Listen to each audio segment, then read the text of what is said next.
On this episode of Game Shack, I'm going to ask whether or not we've reached a saturation point in terms of interest for 3/4 scale arcade machines.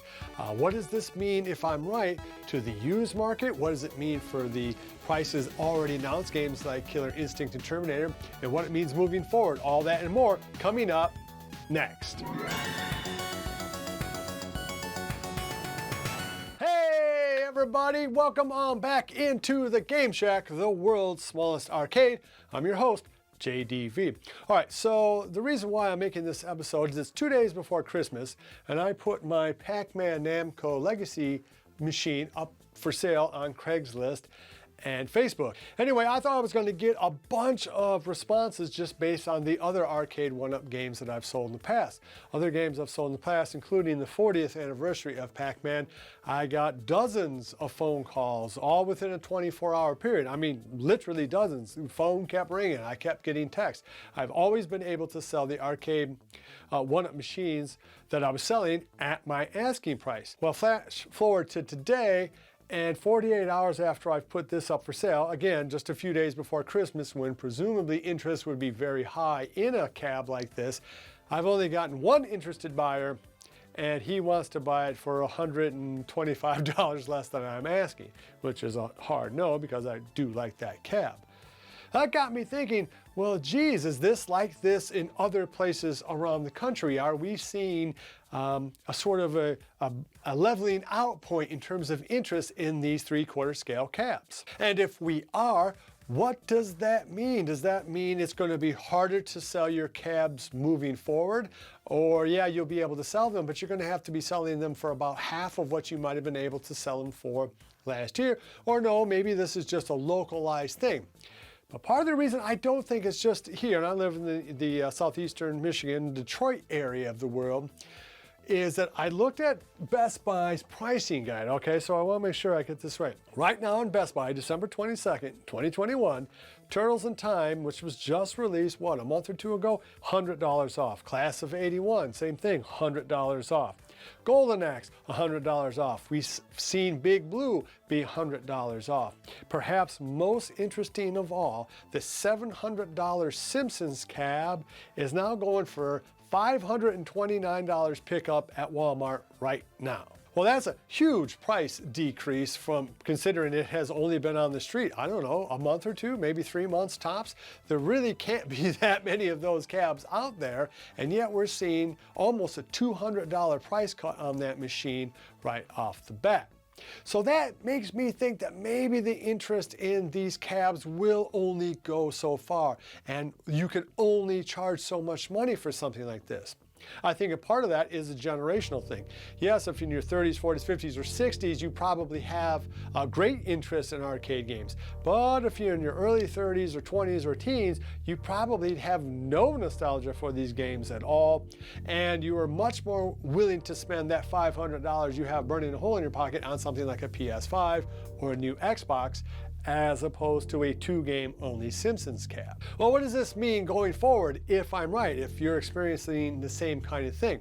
Well, for a lot of us hobbyists, how we get new cabs is we sell our old cabs. Now for me, this is both because I don't have the budget to buy every cab, but I also don't have the space. I mean, Game Shack really is a very small area, and I really have to be kind of choosy. So if I get essentially a replica of this Pac-Man game, but with Wi-Fi, I really can't justify having both machines in here, both because of the way it costs and how much space it takes up. So if you're a hobbyist that is in the same boat I am, this is a bad thing, because it means that you're going from losing $50 or $100 on these cabs that you own for maybe 6 months.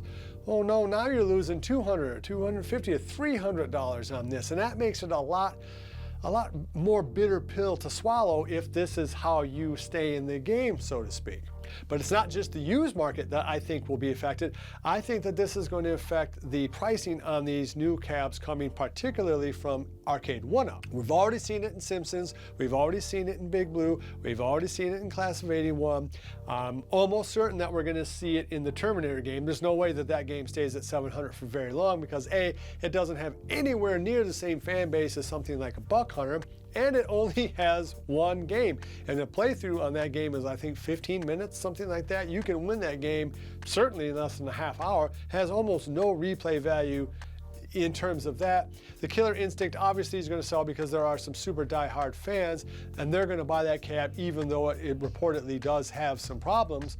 But again, at $700 pricing, you're really going to be limiting the number of people who can or are willing to buy those cabs. So I do think that the era of $700 is probably not going to last long.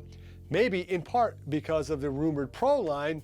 But when I'm looking at these used prices and them slashing prices on a lot of their products right now at Best Buy and Walmart, I'm starting to think that, oh man, maybe this price, the Pro line might not even be coming out, because if people aren't willing to spend $700, then they're probably not going to be willing to spend $1,500. Anyway, I don't know. I mean, it's just something that was odd. I thought for sure that this thing would already be sold and gone, and there's been almost no interest in it. Now, that could be because Pac-Man is such a well-loved and well-bought game that everybody who wanted a 3/4 scale Pac-Man already has a 3/4 scale Pac-Man. That is completely possible. But I don't know. I mean, I thought that I would get more than that. And you look at Justin over there at Console Kits. He sold the cab, and I think he only got $175 for it at auction. You know, that has to be concerning to you if you are someone who was buying these cabs as a sort of investment, sort of like a comic book collector type thing, or someone like me who needs to sell these cabs to buy new cabs.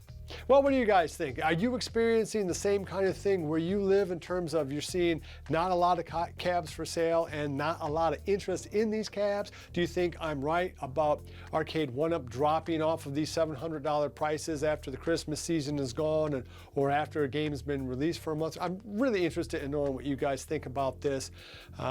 Is it just something where there's the market for a good used actual arcade machine now is starting to hurt Arcade1up because the pricing is so similar? Let me know down below.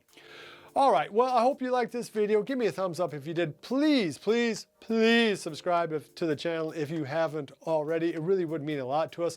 Love each other, and until next time, I'll see you guys in the Game Shack. Mwah! Be sure to visit evilgeniusentertainment.com for exclusive content, swag, casting call news, and much, much more.